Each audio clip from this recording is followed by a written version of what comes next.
Welcome to Decades of Horror, the 1970s. She eats unmarried young girls. It's the only time she can wear her wedding gown. This is episode 121, recorded August 12th, 2020.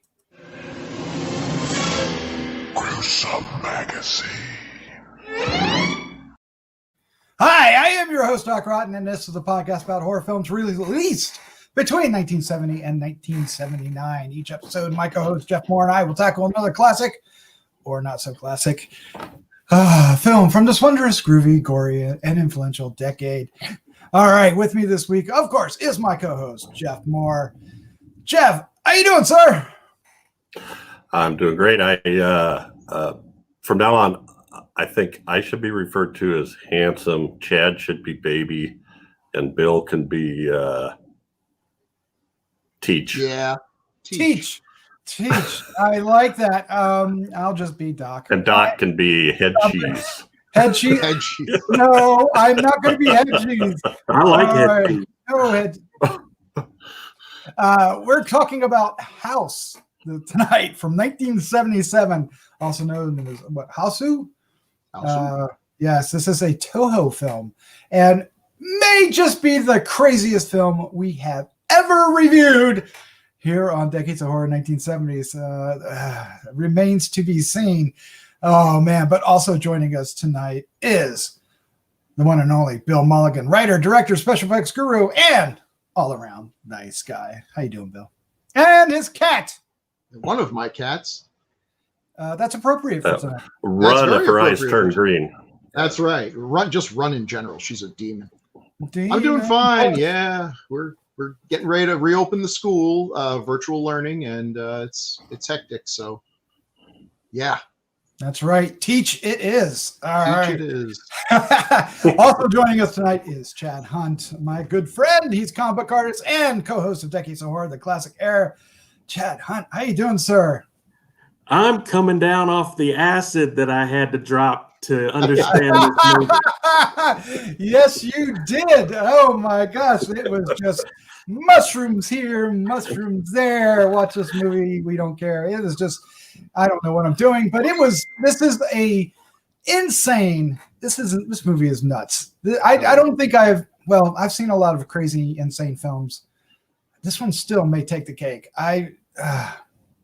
Chad, I can't wait to find out your first impression. All right, so let's talk about this movie first because holy cats. All right, and I do mean holy cats because Cat plays a big part in this, although not really, but yes, he does. This was released in September of 1977 in the U.S., and of course, it's from Toho. The director is Nobuhiko Obayashi. I think I did that fairly close. The writer is Chiho Katsura and Chigumi Ôbayashi. The cast includes Kimiko, Ikegami, Miko, Jinbo, and Kumiko Oba. Yes. The tagline is weird.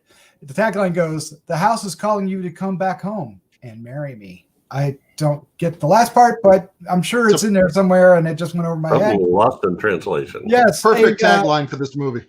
A schoolgirl and 6 of her classmates travel to her aunt's country home, which turns out to be haunted. And, it is haunted.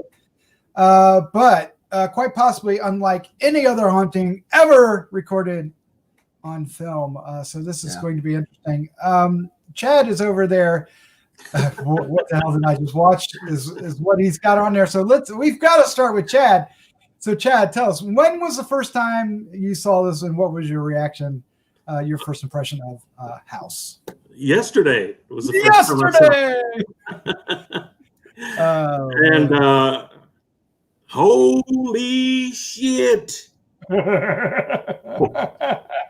Oh my God. I was watching this thing and just going, what? And then just the cuts and the weird transitions and the first half hour of Mr. Togo or whatever his name was, him and the 50s music when he'd pull up in the dune buggy and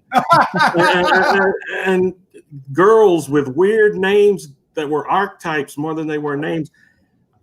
And it just got weirder from there. I mean, the first half hour I was just hating this thing. I was going, there's no way this can be real.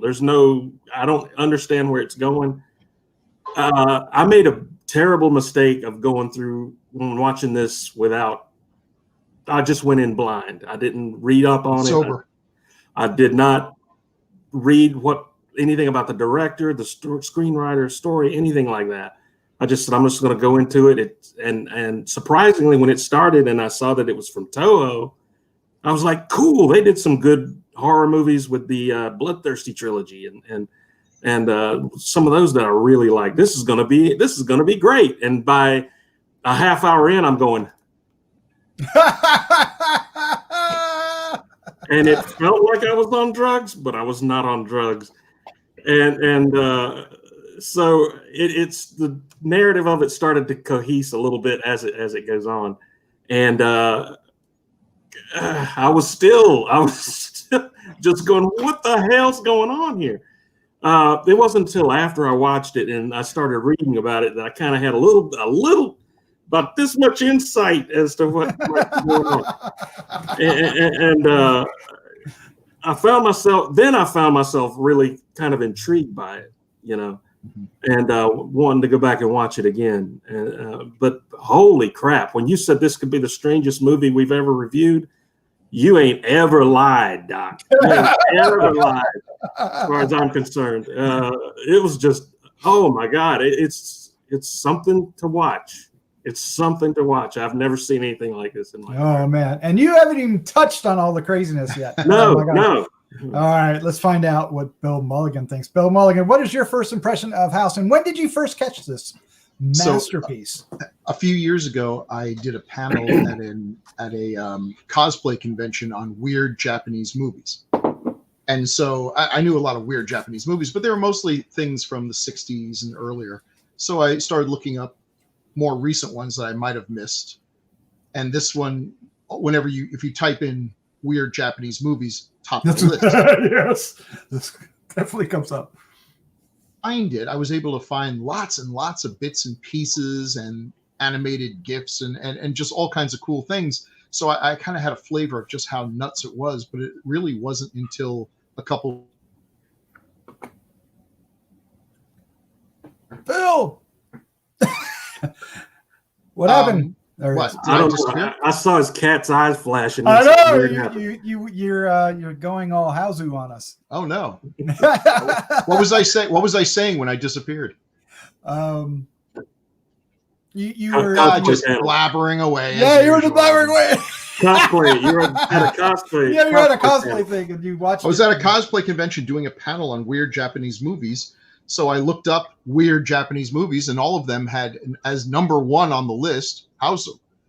Yes. But I was only able to find little bits and pieces and animated GIFs and everything. And finally, it was just a few weeks ago that I was able to watch the whole movie and put all these images together. And it's no more cohesive than it was when I was just finding random pictures. It could have been edited by a monkey. Oh, it was, no. But it's brilliant. I love this movie. And I kept forgetting. I thought this must be for decades of horror of the 80s. Because this looks like something that was shot in the 90s. It does. And then I see 77. I'm thinking, what the hell happened that we went from being able to go see movies like Suspiria and Hausu to what we can go see? Well, what we can go see now is absolutely nothing. But the point remains, movies were just so crazy back then, and you could get away with stuff. And like Chad was saying, the more you look into it, you think, okay, explain this to me, and then you find out, well, there's an easy explanation. Toho thought that Jaws was a great movie, so they wanted to make a movie like Jaws, and this is what they came up with. And you're like, that in no way, that just makes things even weirder. Yeah, that doesn't make any sense whatsoever. I love the fact that there was a time when they could go to a guy and say, we want a movie like Jaws. He comes back with this, and they say, yeah, go with it. What drugs were they doing? Can I get some? I mean, it is amazing. It is such a strange movie. It violates everything that I should like in movies. I like storyline and characters and really good story structure. It's got none of that, but neither does Suspiria for that matter. But it's such as a movie, you could say it's not that good. As an experience, it's something. This is the ultimate party movie. You just put this on in the background on the biggest screen TV you have. You don't need to go to, maybe you want to skip the first 20 minutes or so, wait till they get to the house and let her run. And you'll see people putting down their drinks and swearing to never drink again at a certain point. It is absolutely amazing. Oh, that's great. Oh, man. Oh, Bill, you kill me. All right, Yeah. Jeff, sir. This should be classic. What is your first impression of House, and when did you first see it?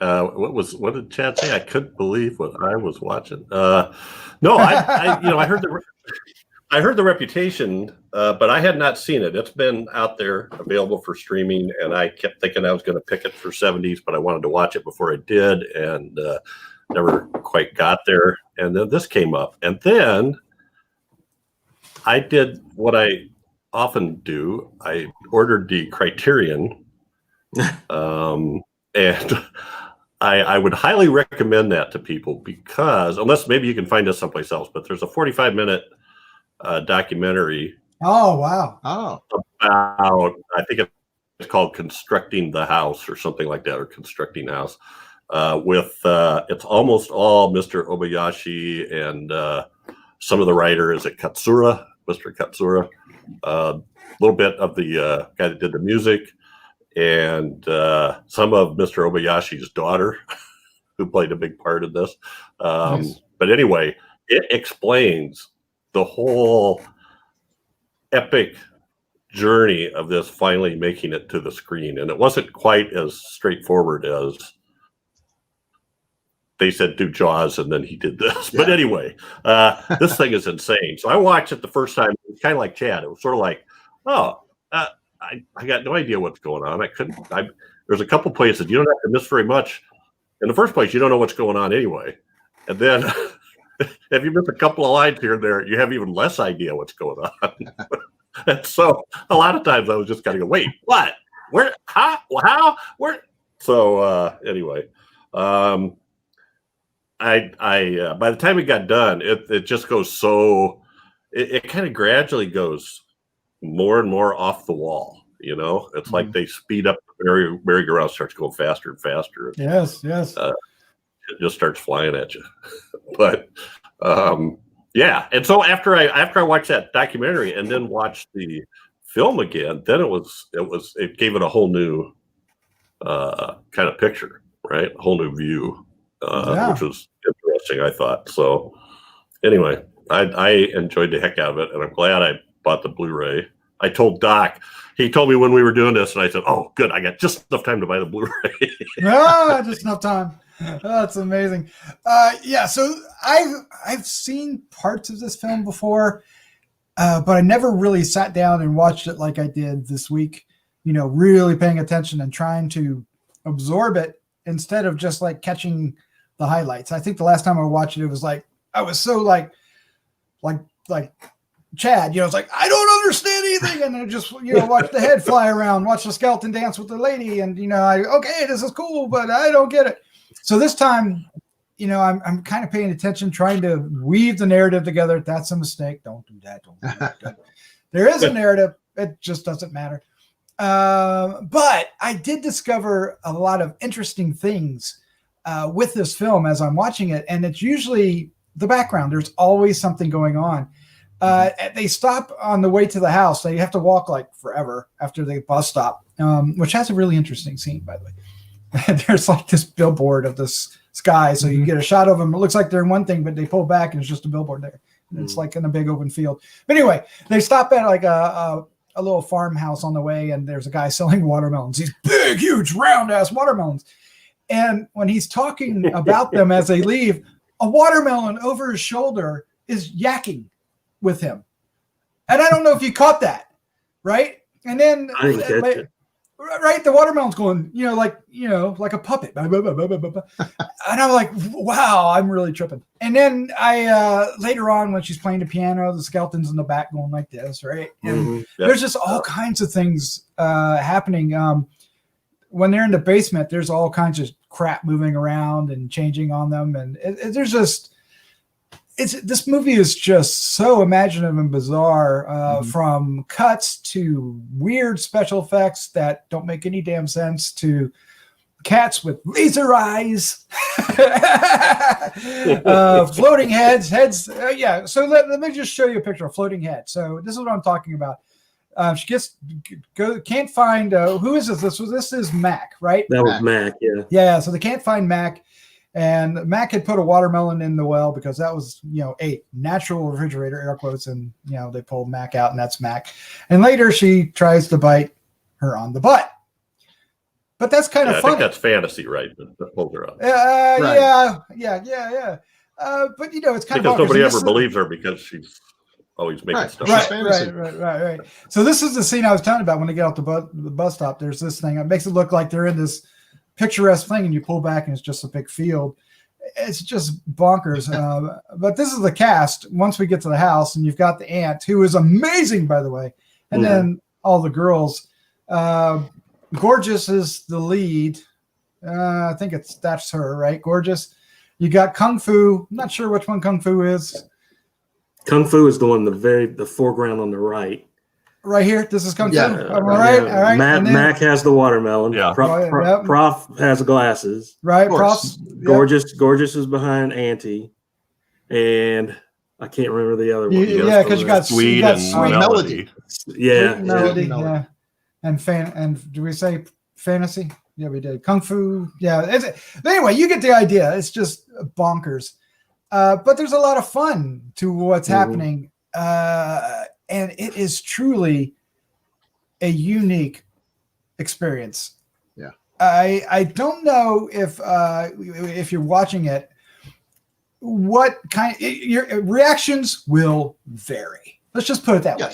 Some people are gonna go like, "Wow, this is the greatest, live action anime ever made," because it kind of feels that way, doesn't it? Yeah. Bill, you might be the best one to say that. You've had a little bit more experience with anime, or maybe Jeff. It is anime. To me, it's like an anime. It's a cross between crazy anime, and anime can get pretty crazy, and really almost a traditional fairy tale. I mean, right. Once upon a time, 6 girls, and in fairy tales, they're always named crazy. Snow White, Rose Red. Well, here they have the names that tell you exactly what they're like, and they went to a haunted house that was, controlled by a witch, and things happened. That's a classic, and the fact that a 10-year-old girl had a big hand in writing this script is about the least surprising thing on earth. It's amazing because it's based on her nightmares, and this film feels like a nightmare, doesn't it? It does. It does. Very, anti-structured in a way, a nightmare or a dream would be. But the visuals are amazing. I mean, we were talking about the dancing skeleton. Here's a shot of Auntie. So Auntie is interesting. She first shows up. She's totally, she's stuck to a wheelchair, right? She can't walk or move. But the more victims fall, the better she is. She starts, which is really interesting because she gets up and starts walking around, and then later on, her hair starts to change. Back to brunette. Here's another interesting shot, and this is where Melody gets her fingers bit off by the piano. It gets worse, but there's the skeleton in the background dancing, still dancing. But you can see this shot, and this is very anime, right? They always have those crazy things. It's also does it also kind of remind you of Creepshow? I was getting ready to say it has a very creep show. I was getting the feeling of like when I watch Ang Lee's Hulk movie, a lot of those weird comic booky transitions and weird slides to different. Oh, and the constant use of the iris and everything. Yeah. It just transitions. It reminded me a lot of Ang Lee's Hulk movie. I can see that. Yeah, I see it. It's the camera work and just the set design. I mean, the house is really cool looking. It's you never don't know where you are, even though you don't know. You might not necessarily understand what's happening. You know the location. It's it's kind of impressive that they actually got this to work. Don't you think, Bill? I mean, Oh yeah, and I've don't you feel like the folks who did Pee-wee's Playhouse watched this movie a lot? Yeah, I would imagine it is just unique. Now you've made a lot of movies, Bill. Sure. Features. Sure. You've written them. You've directed them. I've done special effects for them, and if any of my special effects had looked like this, I probably would have gone out and shot myself. But that's exactly what works here. I've never seen a movie where a lot of times movies do special effects and they come out terrible. But here they were trying to make them look as unrealistic as possible. Mm-hmm. They made no effort at all to make them look realistic. And because that is just the whole sensibility of the movie, it totally works. Yeah. Yep. Now, I want to talk to you about narrative here, because narrative is always a big thing. Yeah. And, there are films that, challenge and break narrative. I think in the States, something like Pulp Fiction is what most people think of, a broken narrative. It's there, but it isn't, right? This is straightforward in the fact that there's it goes beginning to middle to the end. But what is it about the way they shoot the narrative that makes it so fractured? I think when you said it's like a nightmare, I think you really you hit it on the head, because nightmares, they feel like they're making sense while you're having them. But then when you wake up, you're like, I'm going to write this down because this is brilliant. And then you read what you wrote in the harsh reality of morning, and it's like, this is gibberish. I'm not going to tell anyone this. I'll look like a fool. It has that, the characters don't behave in a normal way, but it feels normal for them. It's a baffling thing. So it's an experience. This really is a movie that you experience. You don't watch it the way you would. I mean, even something like Pulp Fiction, that's a crazy narrative, but you could take Pulp Fiction and edit it into just a cohesive beginning, middle, and end where everything just goes in order. They had that, and then they took it and started switching it around. There is no way of editing this into a logical story. Or I guess you could, but it's a very simple story. They go to the house, bad things happen, the end. But it's the things how they happen, and just you don't know what you're going to see next. The fact that the piano eats a girl in no way, shape, or form really clues you in as to what the next crazy thing that happens is going to be. It's going to be something completely different and unrealistic. Yeah, that I would say the piano thing is probably the craziest, because it was insane. And you keep waiting for something, the cat to make sense. Like, okay, so that cat's going to be important. It shows up everywhere. There's like a shot of the house from above, and the cat's on the roof walking around and meowing all the time. And it's so much fun to watch for these things. So many things are in your face, and then there's other things like you were talking about before that are happening that you might not notice. One of them was getting water to drink, and she turns her head, and the water turns from clear to blood. Yeah, and nobody notices. And nobody notices, and she just drinks the water without even a lot of little things like that. It's attention to a lot of detail in there that you'll miss if you're not paying attention. I did not notice Auntie climbing into the refrigerator the first time I watched it. Oh my gosh! Yeah, that was. It wasn't until the second time. The first time it was just like she dropped this thing and screamed, and I'm like, "What was that all about?" And then we all of a sudden see Auntie up on the railing. In the foreground, but that was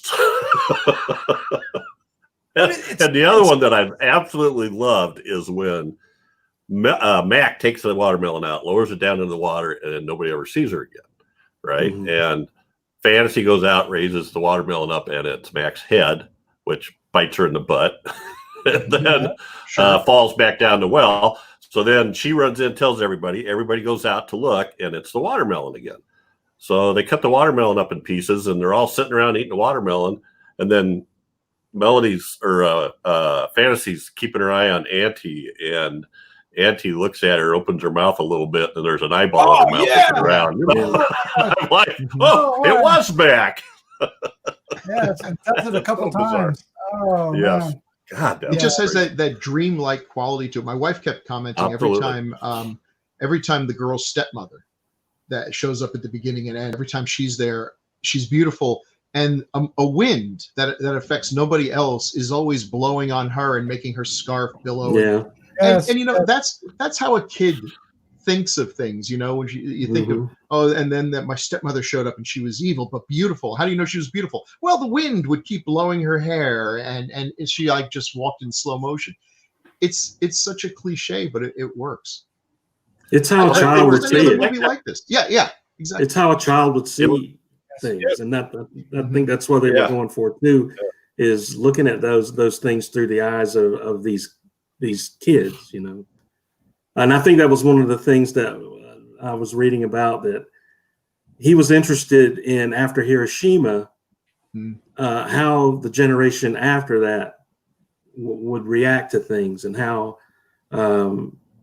they were breaking apart. And after you read all this stuff of what he was trying to put into it, it makes the movie, it's like a veil came over, was lifted from my face after seeing the movie. Because after I saw it the first time, I said, okay, it's a haunted house movie. But then you read about it, you kind of know you realize what he was going for, and it just adds another whole dimension to it that's really, really profound, and it goes back to, and that's how I was interpreting it. Like, this is how a kid would see a haunted house, or when a kid thinks of a haunted house, this is the kind of stuff they probably think of, and very, very scary and but at the same time very innocent, very you know, and very not the usual horror thing. It's like you said, Bill. It's more of a living nightmare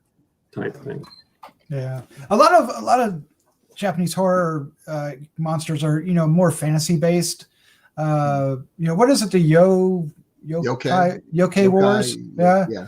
And you know, those monsters, they do silly, funny things. Like there's an umbrella monster and he bounces around, right?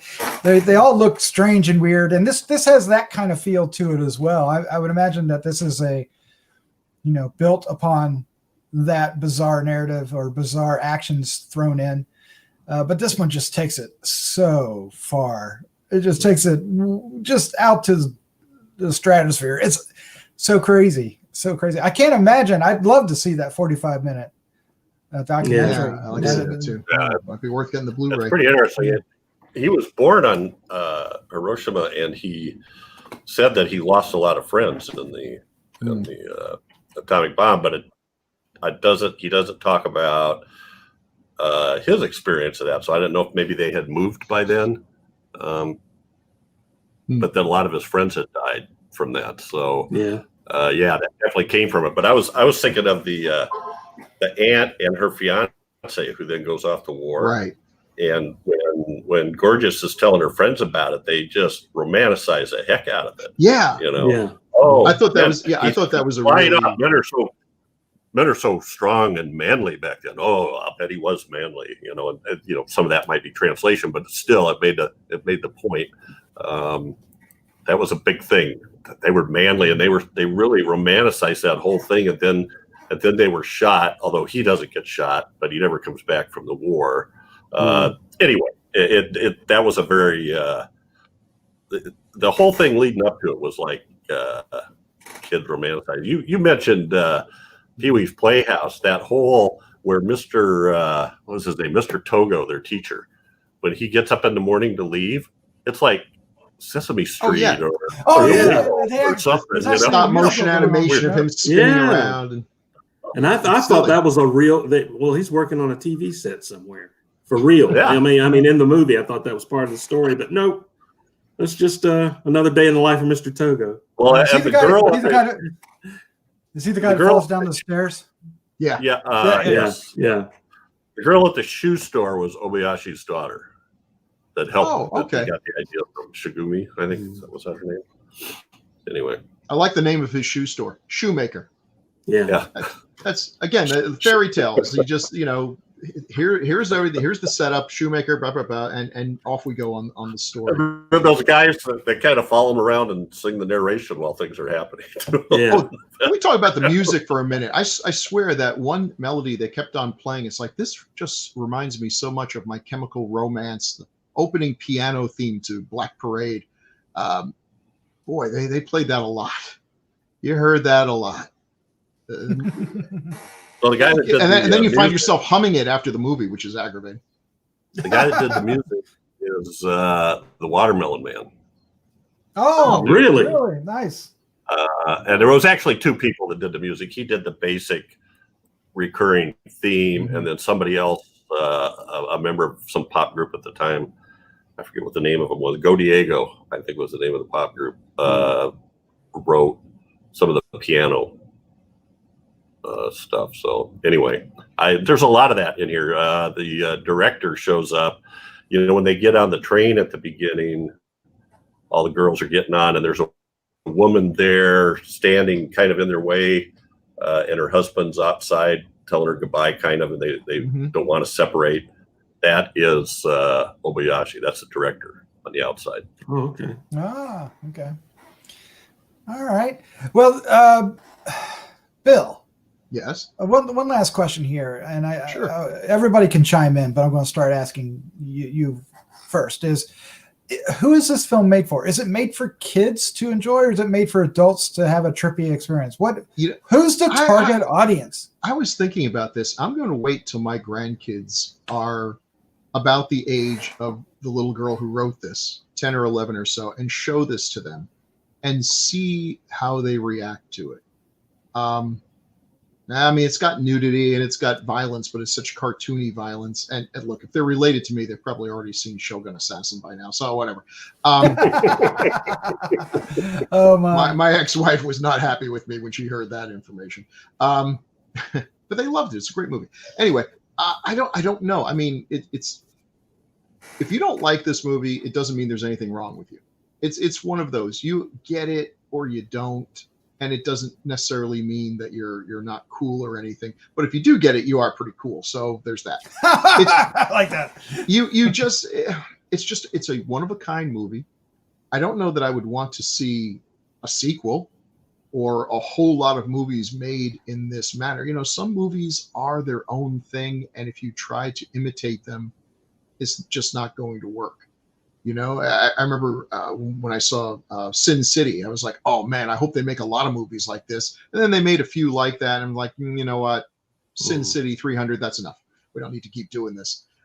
This is just such a unique look. It's its own thing. I keep going back to Suspiria. Sometimes you just catch lightning in a bottle. But as to your original question, who is this for? I don't know. Watch it if you like it. Show it to your friends. If you find someone pleasing to the eye who really loves it, marry them. I don't know. Well, I did read too that they made a manga from this. Oh, that makes sense. Well, Actually, yeah, it's kind of the other way around. Oh, okay. Oh, really? Sorry, Chad, but this film exists because Obayashi marketed the ever-living hell out of it. They told him to do something. They wanted to do something like Jaws, Toho, and he and this, he got the ideas from his daughter, and he and the other guy wrote the script, and they turned it in, and they couldn't get a Toho director to do it. Surprise, surprise. And they kept trying to get people to do it, and nobody would do it. So then they said, "Well, I guess we can't make it. This is great, but we're not doing it." And he said, "Well, how about if I direct it?" "Oh no, he can't direct it. He's a commercial director. He doesn't rate. They look down on him." So he said, "But can I still tell people that Toho was going to make it? You gave it the green light." And the studio exec says, "Yeah, except we'll just tell them we didn't end up making it." So Obayashi goes and has business cards made up with the house and that orange coming out, from it. Mm-hmm. That's in the original posters, and started handing them out to everybody. And then he did the manga about it and started showing up on shows and talking about it. And then they did like a radio drama of it, and it started building some some momentum and word of mouth. And finally, I don't know, he finally got him to agree to let him direct it because there was enough people. Oh, good for him. So good for him. And he said exactly what you guys said. He was trying. He didn't want the effects to look realistic. Yeah. He didn't want them to look realistic. So I just thought, and he did exactly what you guys said too. he said we wanted something that was totally different, and so myself and my co-writer, we would think of things like, oh, Kurosawa did this, that would be cool, but we have to do it different. And so he decided he asked little kids, because little kids weren't trained by what happened before. And they're the ones that gave him the ideas that broke him out of the box. So I just thought that was so interesting. Yeah. But it's brilliant, really. All right, one last question, Chad. Are you going to watch this again? Yeah, I might even buy the Blu-ray. Wow. Criterion. Yeah, good. Yeah, it might be worth it just for the documentary alone. Yeah, but right. I found it. Like I said, I watched it having no idea what was going on, and it just floored me at first. I was like flabbergasted. I didn't know what was happening, but so I said, "There's got to be some underlying stuff going on here," and that's what made me dig a little deeper into what he was trying to go for and everything. So yeah, I'm definitely gonna watch it again. I'd probably end up owning it too. Yeah, I cannot imagine watching it totally blind like you did. That's yeah, maybe the most amazing thing I ever heard. All right, well let's wrap this up. Let's give kind of an outgoing final thought. Just keep it quick and recommendation, and then we'll I think we have some reader response to talk about, some feedback. All right, Bill, you're up first. What can I say? I've still been thinking about your question. Who is this for? And I feel like the best description of this movie is that it's a horror movie for grown-ups written by children. And I can't think of any other movie that you could say that about. So it's, I give it a high recommendation, with the understanding that it is one of those that will divide people, and folks may or may not like it, but it's one of a kind. So I really like it quite a bit. Glad we did this. I'm glad we said we were doing House. I thought we were talking about the other movie, House. The one from the 80s? Yes. William Catt, yeah. William Catt, yes. Curls and all. All right, Chad. What the hell I just watched, he says. Yeah, final thoughts on this. You have to watch it. It has, especially if you're a horror fan, it's got comedy, it's got horror, there's dark fantasy. There's a lot of stuff going on in this movie, and it's less of a movie going thing than it is. It's like an experience. You experience this movie. You don't really enjoy it as a movie per se. And so, yeah, I would highly recommend it. You have to watch it. You'd have to watch it if you've never seen it. You have to watch this. You better watch it. You better watch it. Jeff Mohr, sir. Wrap it up. What the hell is this thing? Yeah, I don't know what it is. It's just, if you don't get too tangled up in trying to make sense out of it, it's a heck of a lot of fun to watch, and totally unpredictable. A quick comment I left out. Another thing Obayashi did was they actually released a music CD before the movie was made because they had built up enough buzz that was another thing that encouraged them to make it. So anyway, and plus I've decided to change our names to something a little more. So I'm changing Bill to Handsome, and Chad is I approve. Chad is Princess Dragon Mom, and I'm Old Coot. Hey, that's the same name I've always had. Well, when it fits, how can we improve on perfection? But this is great. Yeah, you guys got to watch this. People have to watch it. They haven't seen it. What's Doc? He's uncategorizable. No, I don't care. I'm handsome. I don't need to care. That's right. That's right. And I'm Princess Dragon Mom. I better care about something. Oh, you better. And quick. All right. Well, there you go. That's our look back at House, also known as Hausu. It came out in 1977. It's available now on HBO Max in certain ways, not always, but I think if you have the app, you're able to catch it. Not in the ways that are easy. Yeah, it's not the easiest ways, but it is out there, and hope we'd love to hear what you think. So that's what I'm going to do right now. If you're listening to this and you like what you're hearing, please subscribe down below. Hit the like button, hit the little bell so you get notified. If you're listening on the podcast, subscribe. and let us know. Give us some comments in the comment section below, either here or on the website, or you can write us at feedback@gruesomemagazine.com. We'd love to hear your thoughts. And with that, we have some thoughts. Now, Jeff, did you get my email with Damien's I did. feedback? I did. All right. Would you read that, sir? No, this sounds. I will. Like I'm in trouble. We'll eat some airtime while he gets it all up on his screen. I got it.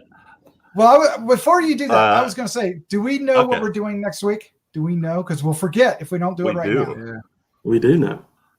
And Chad, it's your choice, right? Yeah, we're going to do Jaws 2. Jaws Electric 2. Boogaloo. Just when you thought it was safe to go back in the water. Mhm. It's not. It's really not. It's still Never not has- safe. Never has been. No. Never will be. All right. Feedback, sir. All right, this is from Damien Aceteo. Go, Damien. Hello, Doc, Jeff, Dave, and I think he means Bill, and Princess He does mean Bill. Chad. Oh, the hell with him. Just giving you guys an update. Now, we should give some background because he sent an email like in January that said he was filing a lawsuit against Princess Dragon Mom for chasing him down or something. So he says, not just giving going you guys an well, update. My counter lawsuit with that Hunt guy is making serious progress. My lawyers have done a bit of digging and have found evidence that he, who shan't be named, is actually showing signs of actually living up to his denied moniker of Princess Dragon Mom. Photos of him in makeup and lipstick have been plastered on Facebook over the last several days, which is true. Interesting. It's not that interesting. And now it seems my lawyers have given me newfound hope that his jackass will get what's coming to him for falsely accusing me of reporting him as he truly is. Hell with him. Wink, wink, wink. So good to let that out. Now, Deal with it. What I Deal with it, emailed buddy. you about. I watched and listened to the crew's take on The Beast Must Die. I find myself seeing Amicus trying to find some way to have a hit on the way out the door. But gimmick films isn't the way for a 70s horror picture. Great concept, but executed a little poorly, although the reveal was a bit shocking. If watched a second time, I think even some of the clues may not even have been given throughout the movie. I do like all of the actors, and it was nice to see Peter Cushing in a non-vampire role. It's always nice to see Peter Cushing, but yeah. Well, I've spent all my energy. I hope to hear the thoughts on everyone's viewing of Hause, which, as Doc knows, I have been lobbying for as hard as I did for Inframan. Inframan! Oh, if I'd have known that, I would have thanks. gave this movie a And then he closes with, so thanks, Santa Rotten. Christmas has come in August. As always, much respect and the best wishes to the crew. Yes, Damien. Thank you so Thanks, much. Damon. Thank you, buddy. Yeah, he basically sealed the deal with you being Princess Dragon Mom forever up there. Yeah, I'm coming to terms with it. Coming to terms with it. So Just as I will have to live with being known as handsome. handsome. But All around, it'll now be all around handsome guy. Yes, all around Yeah. handsome. I like it. All right, you're gonna go with that, right? Take that, high school bullies. Look at me now. I love it. Oh man. Oh well, Mr. Handsome, Princess Dragon Mom, and old fart. No, that wasn't what you said. What did you say it was? It was Old coot. Old coot. Old coot. Hey, old part works too. Old fart works too. All right. It's a thank real description. you for joining me. This was a lot of fun, and I'm so glad we did this movie. This Hause is we won't be able to top, and we've done some crazy movies. Holy Maniac, anybody? There's some wackadoodle noodle movies out there. This one, This movie, Only Maniac has nothing on this movie. top of the heat. Top of the heat. All right. Well, with that, I guess we're going to say goodnight. Good night. Good night, everybody.